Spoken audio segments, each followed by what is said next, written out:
Assalamualaikum warahmatullahi wabarakatuh. Perkenalkan, nama saya Ahmad Muklis Purwanto, calon guru penggerak angkatan 8 kelas 87 asal Kabupaten Kediri.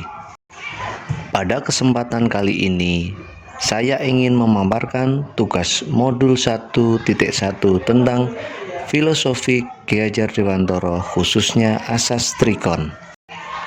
Profil kelas 87 difasilitatori oleh Ibu Ana Monalisa Depretes dan pengajar praktek Ibu Sona Kumala. Tujuan pembelajaran yang diusung adalah peserta mendesain strategi dalam mewujudkan pemikiran Ki Hajar Dewantara, pendidikan yang berpihak pada murid sesuai dengan konteks diri murid dan sosial budaya di daerah asal. Sebelum saya mempelajari modul 1.1, pembelajaran yang saya lakukan berpusat pada guru. Guru adalah satu-satunya sumber pembelajaran. Guru adalah penuntun dan faktor penentu keberhasilan siswa. Setelah mempelajari filosofi Ki Hajar Dewantara, ternyata apa yang saya lakukan dalam pembelajaran yang saya lakukan selama ini adalah salah. Dan saya sangat tertarik dengan filosofi Ki Hajar Dewantara, khususnya tentang asas trikon. Asas trikon Ki Hajar Dewantara untuk mengembangkan sistem pendidikan. Pendidikan adalah suatu proses yang tidak diam. Dia harus terus berubah dan berkembang sesuai dengan kondisi zaman dan juga kondisi peserta didik. Jangan bayangkan sistem pendidikan sebagai sebuah sistem besar yang hanya dapat dipikirkan dan diurusi oleh para pakar dan penentu kebijakan di pusat. Sekolah atau bahkan kelas juga merupakan suatu sistem pendidikan dengan ruang lingkup yang kecil. Setiap sekolah memiliki kondisi dan permasalahan masing-masing, sehingga pengembangan suatu sekolah dengan sekolah lain tidak benar-benar sama. Bagaimana cara untuk mengembangkan sekolah atau bahkan proses pendidikan di ruang kelas secara efektif? Ada asas yang dikenakan oleh Bapak Pendidikan kita untuk melakukannya. Asas tersebut dinamakan dengan asas trikon karena terdiri atas 3 asas yang berlawanan. Kon yaitu continue, konvergen, dan konsentris. Dalam artikel ini kita akan membahas ketiga asas tersebut. Continue artinya pengembangan yang dilakukan harus berkesinambungan, dilakukan secara terus-menerus dengan perencanaan yang baik. Suatu kondisi yang baik tidak mungkin dapat dicapai dalam sekali waktu yang sama. Umpamakan perjalanan manusia dari lahir hingga dewasa, di mana dalam proses perkembangannya manusia mempunyai tahapan yang harus sesuai dengan kondisi fisik dan batinnya.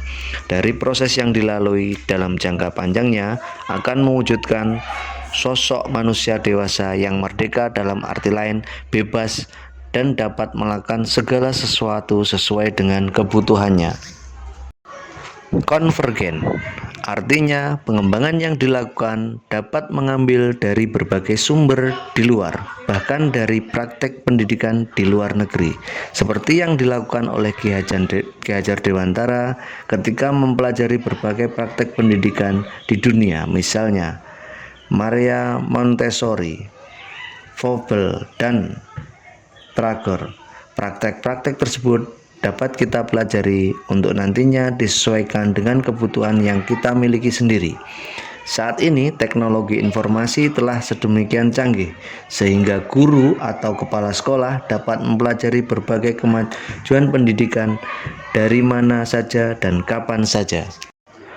Konsentris artinya pengembangan pendidikan yang dilakukan harus tetap berdasarkan kepribadian kita sendiri.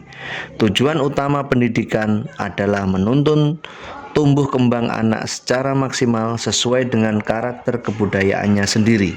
Oleh karena itu, meskipun Ki Hajar Dewantara menganjurkan kita untuk mempelajari kemajuan bangsa lain, namun tetap semua itu ditempatkan secara konsentris dengan karakter budaya kita sebagai pusatnya. Pendidikan yang menggunakan teori dan dasar kebudayaan bangsa lain, walaupun bangsa yang maju, secara langsung tanpa mengkaji ulang, menyesuaikan dan mengevaluasinya tidak akan menghasilkan kemajuan. Dari pemahaman saya tentang filosofi Ki Hajar Dewantara, khususnya Asastrikon di atas, banyak hal yang harus dipelajari.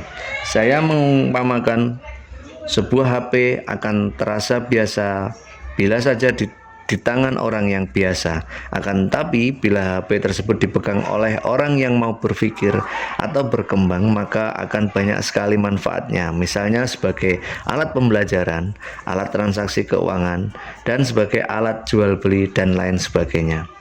Contoh lain, saya mengibaratkan siswa sebagai nasi, kebutuhan yang kita setiap hari harus mengolahnya. Nasi di tangan orang biasa hanya akan bisa muncul satu varian saja. Akan tetapi jika nasi berada di tangan ahlinya atau chef, maka nasi dapat diolah menjadi beberapa varian. Suatu misal bisa menjadi nasi uduk, nasi goreng, bahkan menjadi bubur ayam.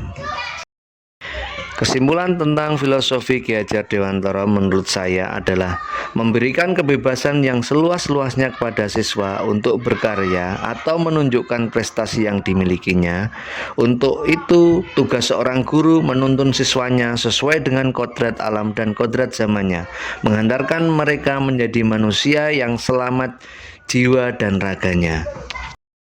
Demikian pemaparan tugas saya. Apabila ada kekurangannya, mohon maaf. Akhirul kata, wassalamualaikum warahmatullahi wabarakatuh. Salam guru penggerak.